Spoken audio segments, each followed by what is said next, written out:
The room was silent, save for the rhythmic, aggressive ticking of a wall clock that Elias hadn't noticed in years. He sat at his desk, the blue light of his laptop screen illuminating a cursor that blinked with mocking consistency. Blink, blink, blink. It was 11:14 p.m.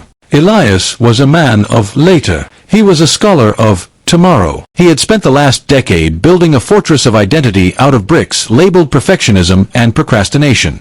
He told himself, and anyone who would listen, that he was simply waiting for the right spark. He believed he was a deep thinker who required the perfect alignment of stars to produce his best work. But as he sat there, a strange sensation washed over him. It wasn't an epiphany, it was a glitch. For the first time, Elias didn't look at his screen.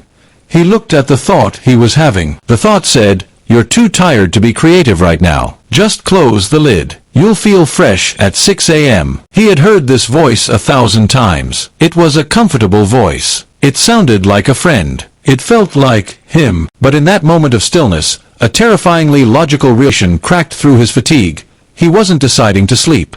He was executing a script. He saw the loop. A difficult task. I'm not in the right headspace. A heavy, physical resistance in his chest. Closing the laptop. Temporary relief followed by long-term stagnancy. He realized that his personality was nothing more than a series of automated responses. He wasn't a person.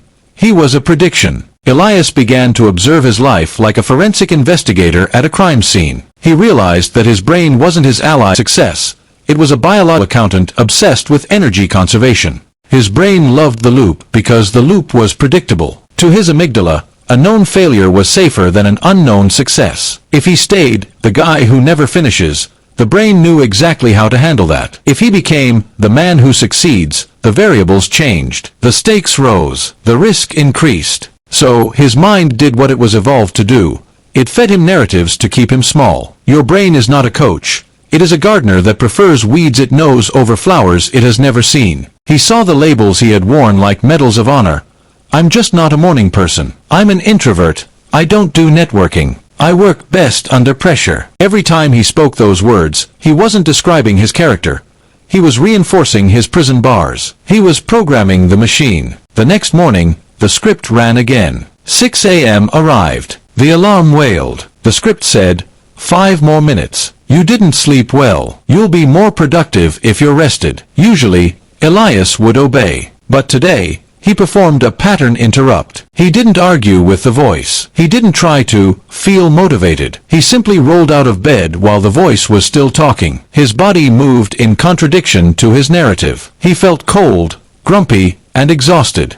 He felt not like himself. And that was the point. If you want a life you've never had, you must be willing to feel like a person you've never been. For 3 days, Elias felt like a stranger in his own skin. He was waking up early, writing 3 sentences before breakfast, and making phone calls he usually avoided. Then, the extinction burst happened. In psychology, when a habit is about to die, the brain throws a final, violent tantrum. On the 4th day, Elias felt a wave of such intense doubt that it felt physical. "Who are you kidding?" the voice hissed. "This isn't sustainable. You're burning out. You're faking it. You'll eventually drop the ball and feel even worse. Just go back to being real Elias." He slumped into his chair. The old pattern felt so warm, so inviting. It felt like home. He almost surrendered. He almost closed the laptop. But then, he remembered the logic. Familiarity is not the same as truth. He realized that his authentic self was just a collection of old habits. If he wanted a new version of himself, he had to be okay with the old version feeling wrong for a while. Elias didn't try to be a hero. He didn't try to change his whole life. He simply looked for the micro loop. Whenever he felt the urge to check his phone while working, he would wait 5 seconds. Whenever he felt the urge to say, "I can't," he would change the sentence to, "I haven't learned how to yet." He stopped waiting for confidence. He realized that confidence is a luxury afforded to people who have already finished the work. He focused on interruption. One afternoon, while facing a particularly daunting project, the script screamed, "This is too much. You're going to fail." Elias smiled. He didn't fight the thought. He just said, "Noted. But we're typing the first word anyway." He moved. The thought remained, but its power vanished. He realized that thoughts are not commands.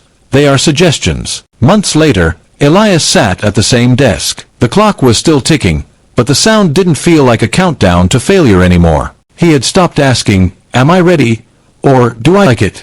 He understood now that his life was built on his responses, not his intentions. By interrupting the version of himself he had been repeating for years, he had sent a new signal to his nervous system. He had forced his brain to adapt to a new known. Now, his brain didn't predict delay, it predicted action. You, reading this, are likely feeling a reaction. Maybe you're thinking, "This makes sense," or maybe you're thinking, "It's not that easy for me." Your brain is already trying to categorize this story into things I agree with but won't do. It is trying to protect your current identity. It is trying to keep you safe in the familiar room of your own limitations. Elias learned the hard way that the invisible ceiling isn't made of glass. It's made of repetition. You don't need a map for a new life. You don't need a coach. You don't even need to believe in yourself. You just need to interrupt the program. The next time your mind says, "Later," do it for 60 seconds. The next time it says, "I'm tired," take one more step. Don't negotiate with the ghost in the machine. Break the pattern. The new version of you is waiting on the other side of the contradiction.